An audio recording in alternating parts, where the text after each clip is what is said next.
Sir Topham Hatt works his engines hard, but they are very proud when he calls them really useful. I'm going to the scrapyard today, Edward called to Thomas. What, already? You're not that old, replied Thomas cheekily. Thomas was only teasing.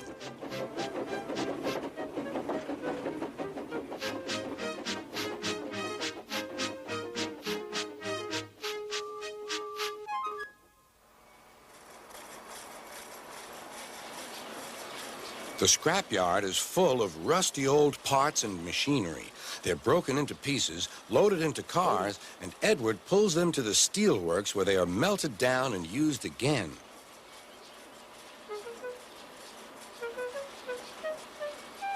Today, there was a surprise waiting for Edward in the yard. It was a traction engine.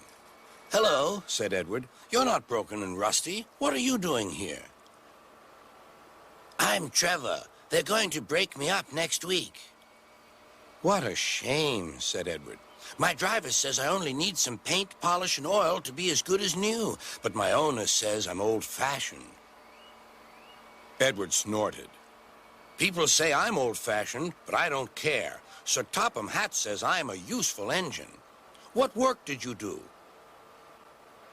"My owner would send us from farm to farm.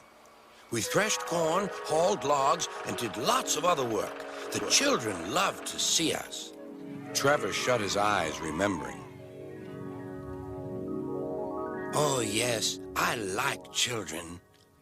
Edward set off for the station. "Broken up, what a shame. Broken up, what a shame. I must help Trevor, I must." He thought of all his friends who liked engines, but strangely, none of them would have room for a traction engine at home. "It's a shame, it's a shame," he hissed. Then, beep, beep. Why didn't I think of him before? There on the platform was the very person.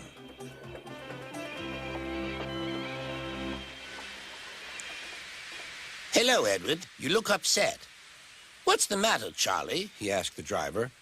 "There's a traction engine in the scrapyard, Vicar. He'll be broken up next week. Jem Cole says he never drove a better engine." "Do save him, sir. He saws wood and gives children rides." "We'll see," replied the vicar. Jem Cole came on Saturday. "The Reverend is coming to see you, Trevor. Maybe he'll buy you." "Do you think he will?" asked Trevor. "He will when I've lit your fire and cleaned you up." The vicar and his two boys arrived that evening. Trevor hadn't felt so happy for months. He chuffered about the yard. "Show your paces, Trevor," said the vicar.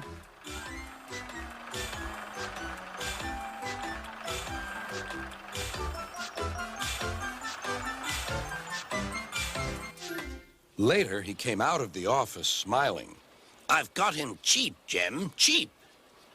"Do you hear that, Trevor?" cried Jem. "The Reverend saved you, and you'll live at the vicarage now." "Beep, beep," whistled Trevor.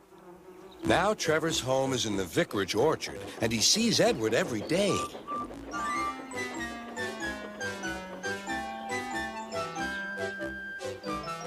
His paint is spotless, and his brass shines like gold. Trevor likes his work, but his happiest day is the church fair. With a wooden seat bolted to his bunker, he chuffers round the orchard, giving rides to children.